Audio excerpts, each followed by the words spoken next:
Llegamos al punto principal del programa. Es tiempo de la entrevista central.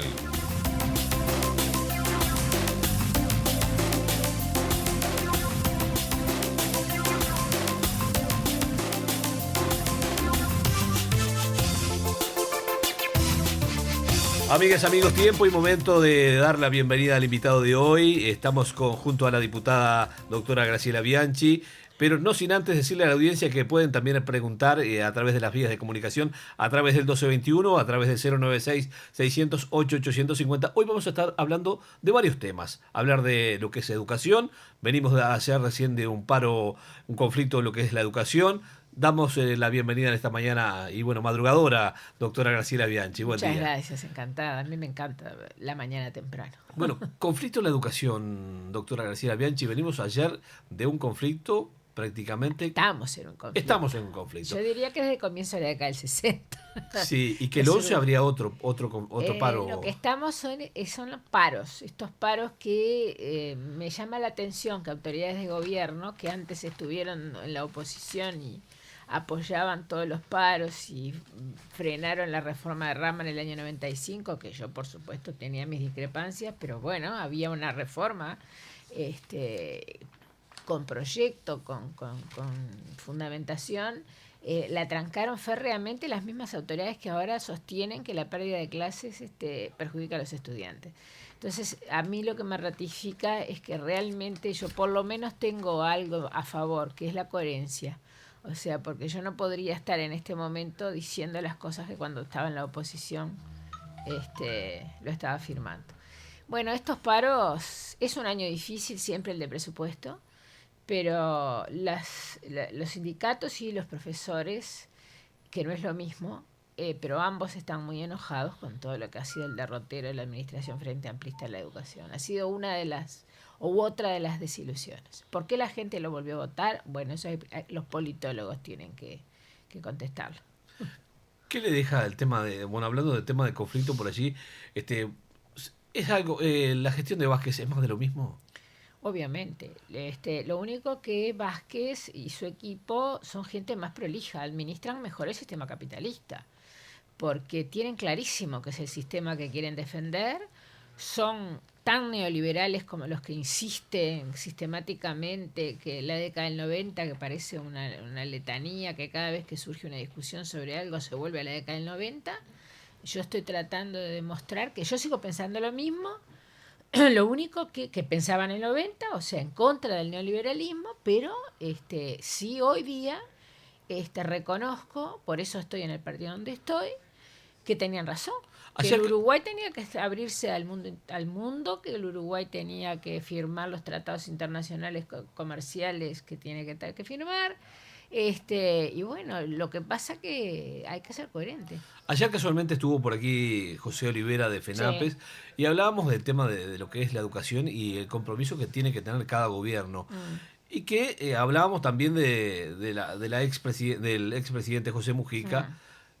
Y le preguntábamos cómo veía él, si creía que el gobierno de Mujica había fracasado. Él considera que sí. Y que también que no han sido escuchados por parte de este gobierno. Sin duda. Yo lo digo hace mucho tiempo y mientras crea que estoy diciendo lo correcto, lo voy a seguir afirmando. Si me equivoco, lo voy a decirlo. Una cosa es el despotismo ilustrado y la otra cosa es el despotismo sin ilustración. Pero los dos son despotismo. Entonces, yo confiaba mucho más en el espíritu negociador de Mujica. Nunca, me dejó convencer del todo, como a otros dirigentes. Pero dije, bueno, de repente este hombre, que fue el único que hizo algo de autocrítica con respecto a la guerrilla y a lo que significó de nefasto para el Uruguay, de repente este hombre quiere negociar. Pero después, cuando llegaba el momento de aterrizar su filosofía esotérica, porque a esta altura creo que por lo menos es esotérica, obviamente la que mandaba es la barra. O sea, como para decirlo en términos más históricos, la orga, o sea, los sectores más ortodoxos del Movimiento de Liberación Nacional Tupamaros, que en realidad, después de escuchar a María Topolansky y de leerla, creo que hay sectores más ortodoxos todavía, Sí. que no sé en realidad qué fuerza tienen, seguramente que en los votos ninguna, pero en definitiva sí, claro. La diferencia, reitero, este es un despotismo ilustrado, con otros principios, bueno, ya por lo menos que lo político no esté por encima de lo jurídico y todas esas cosas, pero en el discurso, porque hay que seguir no solamente lo que dice el presidente, que por supuesto hay que seguirlo, sino lo que hacen los mandos medios.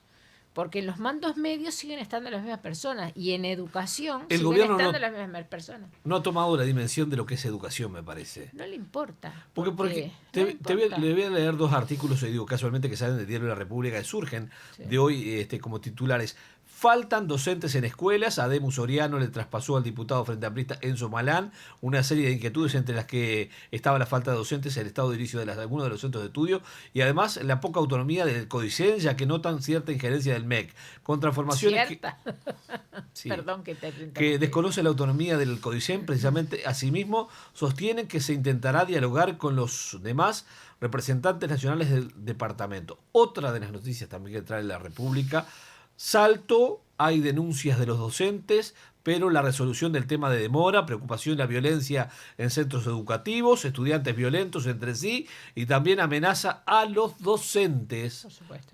Sí, a mí no me sorprende, yo como que por allí no se ha tomado las riendas directamente. No, y a mí lo que me llama la atención, miren, yo estuve lunes y martes con Malán, con la Comisión de Educación y Cultura, en realidad, que integra Malán también, en Salto, 2 días. Y resulta que una cosa era el relato de las autoridades y otra cosa es cuando se sentaron los sindicatos y se sentaron los estudiantes y empezaron a decir la verdad de las cosas. Y en una comisión muy extraña que funciona, que no es la de la Ley de Educación, donde tiene una enorme injerencia el MIDE, yo voy a hacer alguna pedido de informes, voy a llamar a Sala, veremos lo que vamos a hacer, porque me preocupa mucho que el MIDES tenga una injerencia en la comisión, de lo que es la Comisión de Educación de la ley, que tiene otros tintes que no son los que tendrían que tener. Pero ahí se conoció la realidad. Y sí, escuchamos en forma directa a directores, a profesores, a maestros, a alumnos del Centro de Formación Docente, y bueno, sí, a mí lo que me llama la atención, vuelvo a decirlo, es que parecíamos Mario García, que es el otro representante del Partido Nacional en la comisión, y yo, que ejerzo la presidencia además, la vicepresidencia, perdón. Nos llamó la atención, en realidad lo decíamos un poco en broma entre nosotros dos, más vale nosotros nos callamos, porque este es un problema entre el oficialismo, porque se suponía, y sin suponerlo, porque era evidente que eran casi todos frente amplistas, los que hablaban en contra del gobierno frente amplista. Entonces uno realmente, yo creo que más que politólogos, que hay muchos, algo de antropología social se necesita para entender este proceso, porque en realidad estaban más de acuerdo con lo que nosotros planteábamos y nosotros éramos más receptores, Mario García y yo, de las reclamaciones que el propio oficialismo. Una cosa muy extraña. La verdad que yo no lo quise hacer porque me parecía que era una falta de respeto, pero yo les iba a preguntar, todos los gremios estaban, incluso la secretaria general de la FUM, de la Federación Uruguaya de Magisterio, se trasladó a Salto. Por aquí me llega un mensaje que quiero compartirlo con usted, diputada Graciela Bianchi. Freddy, preguntarle si la compañerita Verónica Alonso está alineada con Tabaré Vázquez. Yo no me meto en tiendas ajenas, porque si bien forma parte del Partido Nacional, primero tiene que resolver la alianza. Nosotros nos reunimos, sí, en una agrupación parlamentaria que uno de los pedidos que se hizo fue que fuera algo absolutamente interno al partido, y resulta que ella lo hizo público. Entonces, y se abrió un cuarto intermedio hasta el 2 de junio. En consecuencia, primero lo tendrá que resolver Alianza y obviamente tienen que estar los líderes, que el otro día no estaban por razones personales, pero tiene que estar acá. Obviamente pasa por las manos de Jorge Larrañaga. Yo soy muy orgánica, parece que no, pero soy muy orgánica. Mi larga tradición en la izquierda de verdad, yo soy muy orgánica. tiene que estar Luis Lacalle Pou en primer lugar, que es el líder indiscutido del partido por resultado de las elecciones internas, y obviamente Jorge Larrañaga de la otra parte. Ellos van a tener que tomar las riendas del asunto. Diputada Graciela Bianchi, bueno, los dichos de la directora de secundaria Celsa Puente, comparó conducta de alumnos con la de animales. Bueno, pobre Celsa, yo pensé que lo único que iba a aportar ella, si alguien quiere seguirme, que en general son los la mala política del Frente Amplio que me saca frases de contexto. Yo cuando ella asumió, me preguntaron los periodistas, estábamos en La Paloma, en enero, con el tema de cuando se reúne el sector del cual yo pertenezco, el Partido Nacional, sector todos. Y me preguntaron cuando la nombraron en enero del año pasado. Y yo decía, lo único que va a hacer es hablar un poco mejor, pero es profesora de literatura. Pero ya veo que habla, tiene un poco mejor porque además tiene como una especie de CD puesto en la cabeza, un chip, que repiten frases que yo hace más de 30 años que estoy escuchando de los españoles, que siempre dicen lo mismo, así le va a España también, y bueno, porque se lo copiamos a los españoles, las innovaciones, entre comillas, educativas. Pero ella ya van varias veces que comete errores conceptuales. Por ejemplo, el negar el aporte de los colegios públicos de financiación privada. Bueno, el tema, yo no estaba enterada porque realmente rápidamente estuve mirando algo de prensa, pero no me dio el tiempo. Pero eso es una cosa muy grave. Es decir, en países serios, las autoridades cuando cometen errores a veces mucho menos graves que los que han cometido las nuestras, inmediatamente son destituidas. Obviamente que la pelea de jóvenes dentro de lo que son los centros de enseñanza parte de que por allí no hay autoridad, la falta de autoridad, la falta de ordenar un plan directamente de lo que es Sí, claro. Y la primera que los primeros responsables son las autoridades educativas, porque los mensajes que reciben los directores a través de los inspectores, que además ahora hubo un cambio sumamente interesante de inspectores, donde Celsa Puentes puso de inspectora general, o no sé, voy a hacer un perdido de informes porque me enteré ayer, a su secretaria privada, que es una inspectora proveniente de educación física, parece que estamos perseguidos en secundaria, y a la hermana de chofer. Bueno, eso lo puedo decir oficialmente, pero ahora voy a pedir que me explique. ¿Sí? Sí, si no, citaré al Consejo de Secundaria que me lo explique mejor, porque para ser inspector jefe hay que ser grado 4, es el máximo escalafón de inspectores, y fueron desplazados los que ya habían sido productos de un concurso bastante ilegal, si recuerdan que yo lo cuestioné y prohibí la entrada de esos inspectores al Bauzá. Pero bueno, sí, hay de todo, y realmente eso va generando en los docentes, en los funcionarios, un estado de... Yo lo percibo porque además me llaman, porque además yo los veo, porque yo tengo contacto con la gente, un estado de decepción, de desilusión, que es sumamente peligroso para el ejercicio de la docencia. Porque como cualquier profesional necesita estímulos, y no solamente económicos, necesita condiciones laborales y respeto a la carrera funcional y el Estado de Derecho. Bueno, y eso no se está dando. Según la directora Celsa Puente del Liceo Bauzá, dice, la directora de secundaria mencionó que basta recorrer los centros educativos para enterarse de que son muchos los docentes que no se sienten capacitados para afrontar las nuevas situaciones que acontecen en un liceo. Yo no fui formado para esto, te dicen, señaló. Bueno, lo que pasa es que tenemos un problema ya, que es como una noria ya. A ver, en algún momento tenemos que pararnos y decir, hasta acá llegamos. Yo lo he dicho varias veces, desde antes de las elecciones, cuando yo estaba en el Frente Amplio, a mí me decían directora rebelde, porque dije, no, hasta acá llegamos. Cuando yo volví en el 2010, después de los cargos de confianza, ¿cuál fue el gran paradigma mío? Que parece que revolucioné la educación para algunos sectores. Muchachos, acá se respeta, acá se concurre, acá se estudia, acá se comportan como deben, se le tiene respeto a los profesores, respeto entre ustedes, todo. Eso no está dicho ni desde la casa, porque son padres de generaciones ya formadas en el dejar hacer y dejar pasar, y además es mucho más fácil que el nene esté con la computadora mientras yo estoy en la televisión mirando algún partido o jugando al Candy Crush, y que se críen con la computadora o con la televisión, en el mejor de los casos, y después van a los liceos, a las escuelas en primer lugar, donde no podés rezongar ni afectar el trauma del alumno, porque parece que ahora todo se trauma. Falta disciplina. Totalmente, falta respeto, falta disciplina, que además si uno da señales que no tienen que ser duras, tienen que ser firmes, los chicos son los primeros en agradecerlo.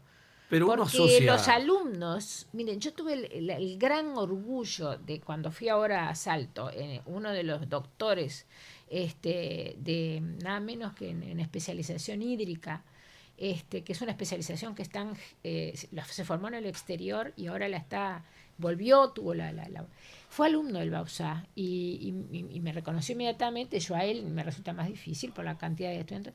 Y él me dijo una cosa que para mí se me hincha el pecho de orgullo. Gracias a directoras como usted nosotros pudimos estudiar, porque yo vengo del Cerro y tuve los años peores en el liceo, 96, 97 y 98. Entonces, ¿qué hay que asegurar primero que nada? Un clima institucional adecuado.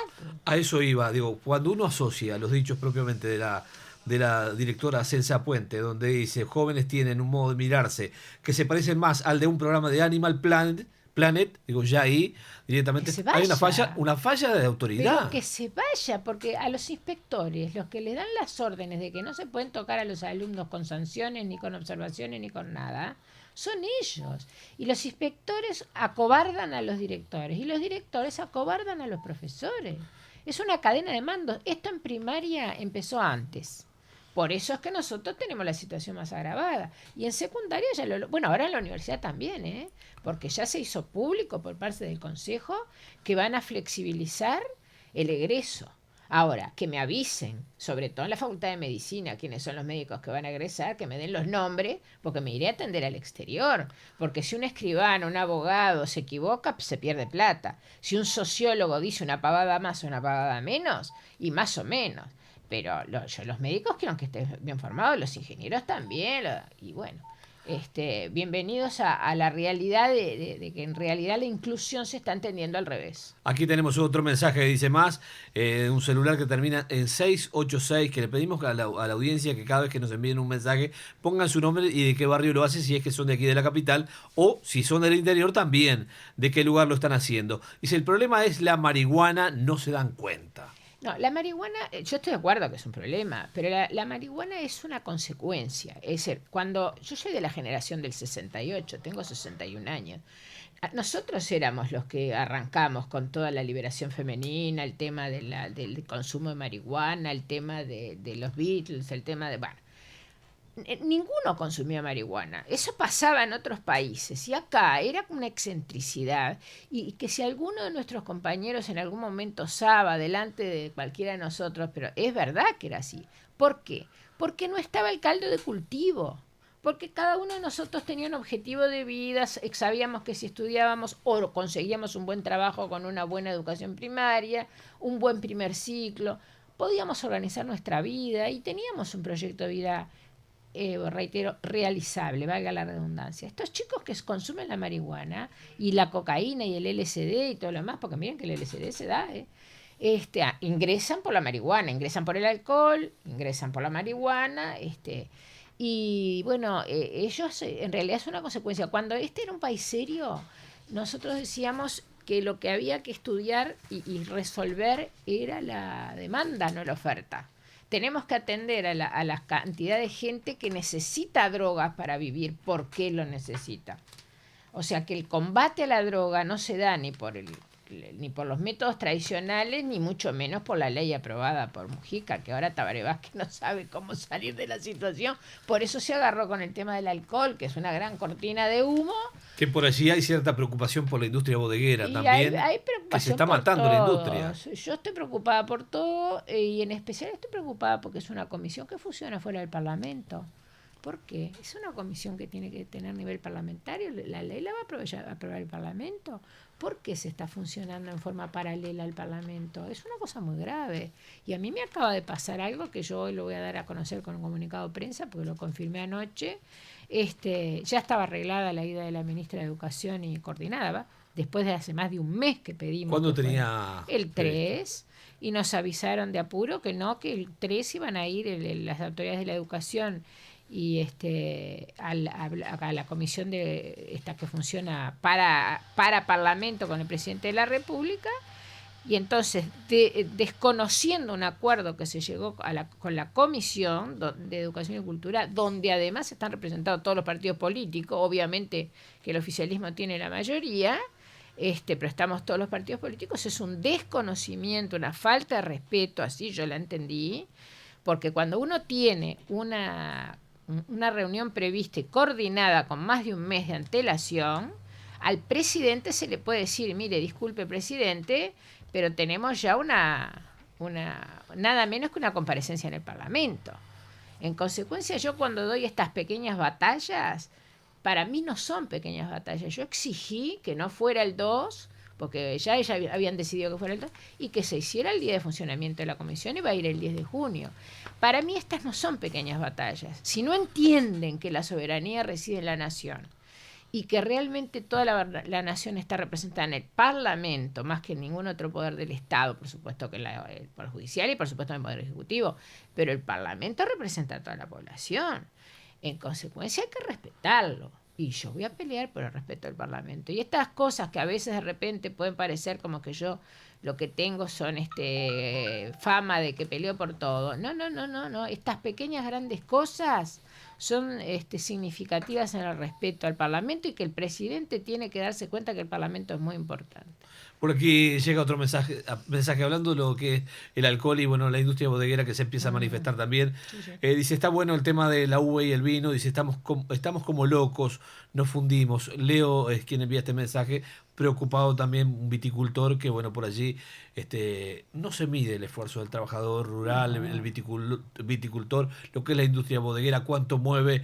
Y si se declara, como en el anterior periodo, Graciela, se declara el vino bebida nacional, y ahora por otro lado había avisos que se recomendaba bebida nacional y déselo a sus hijos. Y ahora estamos con otro tema. Sí, lo que pasa es que Tabaré Vázquez nos trata no como ciudadanos, sino como pacientes. Eso me lo dijo alguien una vez, y le digo, la verdad que lo voy a utilizar, porque realmente pensé que fuéramos pacientes. Hay una limitación muy grande a la libertad individual. Lo que hay que cuidar es, obviamente, a los menores de edad, con sistemas de control que ahora existen y que no se ponen en práctica. Y lo que hay que hacer es controlar el exceso, porque lo que está mal no es beber vino, no, más bien es el exceso. Entonces, el exceso no se controla que de 22 a 8 de la mañana, porque además cualquier niño, yo creo que yo tengo un nieto de 21 meses, todavía no habla mucho, pero sí, yo creo que si pudiera hablar me diría, y compramos antes de las 22 y lo guardamos. Entonces, el que puede ir además a un restaurante, a un bar, a lo que sea, ahí no tiene problema. No están todos locos. Yo hay momentos que pienso que está fallando el sentido común más elemental. Ahora, hay también momentos que pienso que no es que les falle el sentido común, es que en realidad, vuelvo a repetir, son cortinas de humo para no poder resolver otras cosas o disimular los problemas estructurales que ahora ya se hicieron evidentes. No somos un país de economía sustentable, no somos un país del primer mundo, no habíamos resuelto todo y pasábamos a ser un país emergente, casi nos comparábamos con Holanda. No, somos un país dependiente, se terminó el viento de cola a favor y resulta que ahora viene el viento de cola en contra, el eterno, y además gastamos toda la plata, en la eterna historia de este país. Tengo dos mensajes, uno de Canelones. Claudio de Canelones dice, ¿cómo hacemos para defender la industria bodeguera? Otro mensaje más por aquí, dice, felicito a Graciela Bianchi por su pensamiento y visión de los temas en general. Saludos, el criollo de Pocitos. Bueno, mucho gusto, no sé si lo conozco, pero si no, mucho gusto y muchas gracias. ¿Cómo se hace? La caja de resonancia? La ciudadanía tiene que entender. Primero, la responsabilidad es de la ciudadanía. No estoy sacándome responsabilidades, pero cuando pone el voto, tiene que hacerse cargo. Y después la caja de resonancia es el Parlamento. Nosotros tenemos las puertas abiertas en el Parlamento para recibir a todo el mundo. Yo ya recibí muchas inquietudes por esto del alcohol. Y por allí entonces industriales bodegueros, la doctora Graciela Bianchi está a la orden también. Por supuesto, a nosotros no nos importa que esté funcionando la comisión a nivel presidencial, porque después vamos a tener que repetir todo otra vez en el Parlamento. Porque si bien tiene mayoría absoluta el Frente Amplio por 2.400 votos, o sea, esas 2.400 personas tienen la enorme responsabilidad de haberle dado otra vez mayoría absoluta. Ellos levantan la mano y nosotros hablamos 10 horas y después marchamos, pero no importa, porque las cosas el camino se hace al andar, las cosas se construyen desde el pie. Lo que tenemos que hacer es una oposición responsable, pero oposición. A mí no me votaron para que yo haga la plancha, como decimos en mi barrio, sino que a mí me votaron para que fuera oposición. Así que voy a ser oposición. Doctora Graciela Bianchi, hablábamos en el inicio de esta entrevista, docentes marcharon por más presupuesto y contra el TISA. Usted que conoce lo que es la educación desde mucho tiempo atrás, que ha estado ocupando cargos en la educación. 42 años. 42 años, bueno, más que conoce entonces el tema. ¿Se invierte directamente, el gobierno invierte en lo que es educación o falta potenciar más, darle más para estimular a cada profesor, a cada maestro, a cada uno de quienes es protagonista con la educación? A ver, la plata es necesaria, es obvio, ¿no? Pero no es condición suficiente. El Partido Nacional estuve de acuerdo con el aumento del presupuesto, pero nosotros tuvimos otro criterio. No hay que empezar al revés. A ver, ¿qué proyecto de educación tenemos? ¿Para qué país? Porque además lo que falta es un proyecto de país. Pero bueno, tratemos de no demorarnos demasiado. ¿Qué educación queremos? Y en base a eso determinamos el dinero que es necesario. Fijar una tasa como el 4,5% o el 6%, que además después no va todo administrado por la ANEP. Fue prometido por el doctor Vázquez en su campaña electoral. Sí, claramente, pero lo que pasa es que en la campaña electoral dijeron muchas cosas que después al otro día nos dijeron que no era así. Yo dije que yo no lo dije. Yo lo dije también y nosotros dijimos que estaba complicada la cosa económicamente, que no sabíamos cuánto, pero que estaba complicada.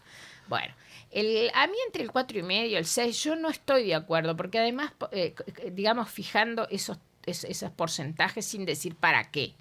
Porque la prueba está que estos 10 años hubo mucho plata. En el último quinquenio tuvimos un presupuesto de 2.000 millones de dólares en educación, que para el Uruguay es impresionante y los resultados son terribles. Entonces, ¿vamos a aumentar un 6% para dárselos a las mismas autoridades? Porque además en educación quedaron las mismas autoridades. Porque el Consejo Directivo Central es el que tiene facultades constitucionales para decidir en planes y programas y en educación formal. Entonces, con las mismas autoridades les vamos a dar más plata, ni un centésimo les daría yo. Porque se despilfarró todo, hay que escuchar las realidades en las que se trabaja. Yo las viví además hasta el 2012, yo entregué las llaves en el primer día de febrero del 2013 al liceo. Y la plata, si se administra bien, alcanza. Pero además hay otro problema. Sí. Hay otro problema. Si cae el PBI, como subió a niveles que nadie pensaba, ni siquiera el propio gobierno, porque eran condiciones internacionales, como siempre, nosotros somos un país dependiente. Si cae el PBI, el problema es que caen los recursos. Entonces lo que hay que pedir es lo necesario para lo que queremos hacer. Y el problema es que se perdieron esos 2.000 millones de dólares más los 2.200 millones de dólares que tenía el MIDES para políticas sociales en general, muchos de los cuales del supuesto 4,5%, que tampoco, en eso los sindicatos tienen razón, tampoco fue 4,5% redondo, fue bastante menos, pero muchos de esos recursos los administra el MIDES, que se mete en la educación. Hablando del MIDES, Arismendi apuntó contra la ley de faltas, sirve para bañarse, dijo que en realidad de los refugios expulsa a quienes van. La ministra de Desarrollo Social, Marina Arismendi, apuntó contra la ley de faltas en el marco de su comparecencia ante la Comisión de Población, Desarrollo e Inclusión del Senado. La sociedad uruguaya quiere que las personas en situación de calle se inserten en una vida cotidiana más o menos digna y que accedan a derechos o los que quiere es no verlos. A veces tengo la sensación de que lo que la sociedad quiere es no verlos, quiere que no estén en la esquina ni duerman en el umbral de su casa, quiere que accedan a un refugio en otro barrio, pero no en la cuadra de su casa. En definitiva, todo esto tiene que ver con el acuerdo con la ley de faltas. Días atrás, Arismendi había señalado que es necesario estudiar el impacto que ha tenido la ley y su uso. Bueno, pobre Marina, mientras vivió Rodney y el papá, Marina no picaban nada porque realmente fue una persona siempre muy mediocre. El tema que a mí ya me preocupó cuando dijo que ella no va a recortarlas, como el gobierno anterior que recortó alguna cosa, Sí. muy poco, ¿no? Pero que la pobreza no es una culpa. Ah, no, estamos clarísimos que la pobreza no es una culpa. Pero ¿quién es el gobierno? Porque yo no es que no quiera ver gente tirada en la cuadra de mi casa. Yo no quiero ver, primero, pero no quiero verlo no por mí. Y yo vivo a media cuadra de la casa presidencial, o sea, la zona es una zona bastante residencial Sí. y todo lo demás. Bueno, de gente de clase media trabajadora, nada del otro mundo, pero digo, si en esos lugares se vive esa situación, el tema es que no debo ver a esa gente tirada en la calle, porque pagamos muchos impuestos y precisamente los pagamos y los pagaríamos con más gusto si viéramos que los impuestos que pagamos van hacia los lugares donde tienen que ir. Ahora, hacia el Mides, con los refugios, eso era el plan de emergencia. Pero 10 años después, seguimos con el plan de emergencia Seguimos con y lo seguimos mismo. con las transferencias monetarias. Que Y por seguimos... allí se entiende que puede ser un club político. Bueno, yo les voy adelantando. Tanto que se criticaba a blancos y No, pero colorados. eso es como uno que se- populismo. Eso no, pero esto es un populismo institucionalizado, ¿eh? Esto es el populismo, el peor de los populismos institucionalizados. Este viaje que hicimos a Salto, que fue muy, muy bueno, el primer día recorrimos el interior profundo de Salto, donde además hay campos con un índice CONIET muy bajo, porque mucha piedra, es decir, casi sin población, y siempre había alguien del Mides en algún poblado de 4 o 5 caseríos. Entonces, caseríos lo digo despectivamente, Sí, lo muy digo bien. en el sentido sociológico de la cosa. Sí. Y bueno, sí, es una política clientelística institucionalizada. ¿Y cómo lo enfocamos, Graciela? Porque Y por bueno. allí hay que terminar con todo esto. En realidad hay que terminar, el problema es que por eso la educación no es importante, porque si nosotros tenemos ciudadanos bien informados, ciudadanos críticos, ciudadanos que aspiran a hacer de su vida algo mucho mejor que recibir chapas y puertas del Mides y vivir en asentamientos, pero colgados de la luz y todo lo demás, y bueno, por eso la educación no es importante. Tenemos otro mensaje de la audiencia, se ha manifestado en distintos temas y bueno, quiero compartirlo contigo este último mensaje. Si otro problema que tenemos es la construcción, no se animan a hacer nada por los accidentes, si alguien se mata vamos en cana, no construimos más, dice celular que termina en 686. Por la ley de responsabilidad empresarial, Debe penal ser, sí. empresarial, por Sí. lo que entiendo. Sí, yo también, no tampoco tenemos el nombre ni de quién lo envía ni de qué lugar viene tampoco el mensaje. En realidad la ley es muy mala en lo que se refiere a los aspectos punitivos, porque lo que se debía buscar era la prevención. Los accidentes siguieron existiendo.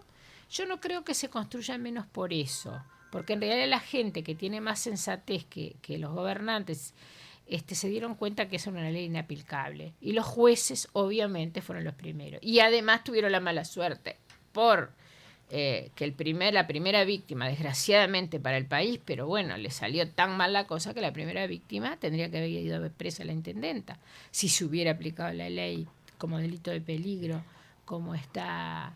Yo más que delito de peligro, siempre digo que este es el delito penal de autor. O sea, uno es condenado no por el hecho que cometió y la intencionalidad, sino por lo que es. Si es empresario, es culpable. Pero los jueces no lo aplicaron. Y si no, reitero, la primera que tendría que haber ido por la primera víctima fue un funcionario municipal, si ustedes recuerdan. Graciela, hace pocas semanas estuviste trabajando también en lo que es el cambio del IRPF. Uh-huh. ¿Cuál es la posición que mantuviste? Bueno, nosotros votamos, por supuesto, a favor de los cambios, pero no hay ninguna transformación. Lo que hay es desagregar de la aplicación de las tasas el aguinaldo, el salario vacacional del sueldo. Porque como se sumaba todo, se pasaba de banda la gente y pagaba las tasas de gente que ganaba mucho más. Entonces lo que se hace es desagregar. Ahora, se hicieron mal las cosas. Hay un estudio muy, muy bueno del economista Alfi, que salió el domingo pasado, no el otro, en el diario El País, donde hay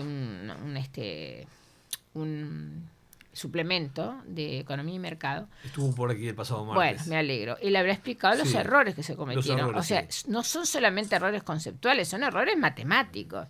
La banda, la que van a pagar menos, digamos, son de 63 pesos a 359 pesos. Eso va a ser la incidencia. Ahora, como hicieron mal los cálculos, se les va a perdonar el impuesto a los que ganan más, porque se les va a perdonar más el impuesto a las tasas actuales de los que están más cerca del cambio de banda, o sea, los que ganan más, que los que están más abajo. En consecuencia, los trabajadores, que somos todos, no solamente los que se trabaja con las manos, sino que los que trabajamos con la cabeza, somos trabajadores también, cosa que les cuesta entender a algunos sindicatos, van a ver cuando reciban cuando vean el perdón fiscal, se van a querer morir, porque se creyeron que lo que se exoneraba, porque en la campaña electoral fue confuso el tema. Se decía que no iba a pagar más IRPF, el aguinaldo y el salario vacacional. No, va a pagar, solo que se calcula por separado. Y bueno, nosotros lo votamos afirmativamente, a diferencia de Unidad Popular, que fueron los únicos que votaron en contra, que en definitiva yo respeto mucho la posición de Unidad Popular en ese sentido, porque son coherentes. Hace valer su condición de tener un solo legislador. Nosotros también somos coherentes en el sentido de que así sean 63 pesos, que favorezca a un trabajador, lo vamos a votar. Y lo votamos, obviamente, en el Senado y la Cámara de Diputados. Pero la gente cuando reciba el sueldo, y sobre todo cuando le hagan la liquidación anual, que ahí es donde más se va a notar, van a ver que recibe un perdón fiscal mayor, recibe 359 pesos, gente que gana más de 149.000 pesos. Graciela Bianchi, obviamente no puedo estar ajeno de preguntarte, ¿hincha de Peñarol, Nacional o de otro cuadro chico? Yo no me... Y también preguntarte, ¿cómo tomaste esta noticia de la corrupción de lo que es FIFA, que nos toca a lo que es la República Oriental del Uruguay? Hay una persona vinculada como Eugenio Figueiredo. Por ahora, puede seguir muchísimo más, que por ahí, creo que por ahí va a continuar la investigación. Que me respeten todos los, como yo respeto a los demás, pero yo soy muy firme. A mí hace tiempo me preguntaron de qué cuadro de futbolera y yo dije que yo no podía admirar ningún deporte ni pertenecer a ninguna actividad manejada por la mafia. Y cuando lo dije hace un par de años me dijeron, ay, Graciela, bueno, sí, manejada por la mafia. Y en definitiva, se cayó el mito que la FIFA no tenía, que tenía inmunidad, que ningún gobierno podía intervenirla, ningún gobierno que no quiera. Porque Estados Unidos, que además el fútbol ahí no es un deporte, está en cuarto lugar, investigando el trayecto del lavado de dinero y de financiación del terrorismo, porque así fue donde ellos empezaron a descubrir la cosa. Demostraron que sí, que sobre la FIFA hay no existe inmunidad territorial, que es una organización que es pasible de ser justiciable. Y yo creo que acá en el Uruguay, yo no voy a dar nombres, pero nosotros acá en el Uruguay perdonamos $100 millones a una persona que maneja el fútbol a nivel nacional e internacional. Después le bajamos la deuda a 10 millones y después el presidente se la perdonó también de 10 millones. Y además en su último libro, él le hacen preguntas y él contesta los disparates que puede contestar de madrugada y con uno vino de más, pero que sin filtro muestra lo que él es y lo que él piensa. Él lo admira a ese empresario del fútbol uruguayo, porque como se hizo de abajo y el fin justifica los medios, los métodos que utilizó para ser un gran empresario no le importan, él lo admira.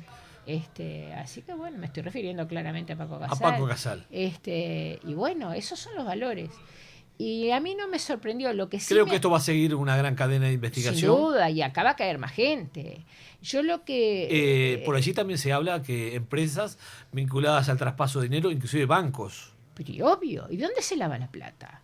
Ahora, si uno es un humilde trabajador, logra juntar $5.000 y lo va a depositar en un banco, hay que justificarlo. Esto lo digo como escribana, como abogada. Digo, cualquiera nos ha pasado. Digo, a mí no por depositar los $5.000, pero yo no tengo plata, ni $5.000. Pero digo, la gente que ayer, por ejemplo, me tocó que una clienta me consultara con unos ahorros que por ahora lo tenía en la casa, conozco el origen.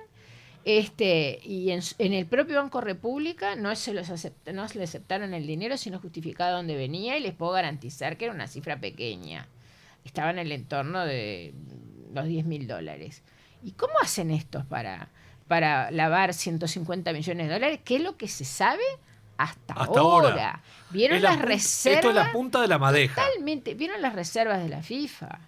Se habla de billones. Bueno, no sé, qué sé yo. Yo con estas noticias no es que me alegre, en absoluto. Pero siento la tranquilidad de decir, bueno, la justicia tarda, pero llega. Y los corruptos en el Uruguay, que los hay, vinculados o no al fútbol, y se cree que son impunes, que piensen que si cae la FIFA, cuando hay gobiernos interesados en atacar la corrupción, no se salva a nadie. Y cuando hay fiscales y jueces y legisladores, que también vamos a incursionar en ese terreno, porque no es que los uruguayos no seamos corruptos, no todos, hay corrupción, bolsones de corrupción. La diferencia es que somos baratos, o sea que esa es la medida del Uruguay, pero corrupción hay encaramada en el Estado, y nos va a llevar tiempo, porque estas cosas llevan su tiempo, pero se van a poder denunciar, y yo espero que la justicia, que además le tengo muchísimo respeto a la justicia en el Uruguay, actúe en consecuencia. Pero esto es un gran ejemplo. Si cae la FIFA, cae cualquiera. Graciela Bianchi, agradecemos su presencia en esta mañana aquí en las primeras noticias en Radio 1010, y en cualquier momento estaremos abordando cualquier otro de los temas de interés nacional. El gusto y el placer inmenso de haberla tenido por aquí en la mañana de la 1010. Gracias a ustedes, como siempre, para mí es un placer estar acá.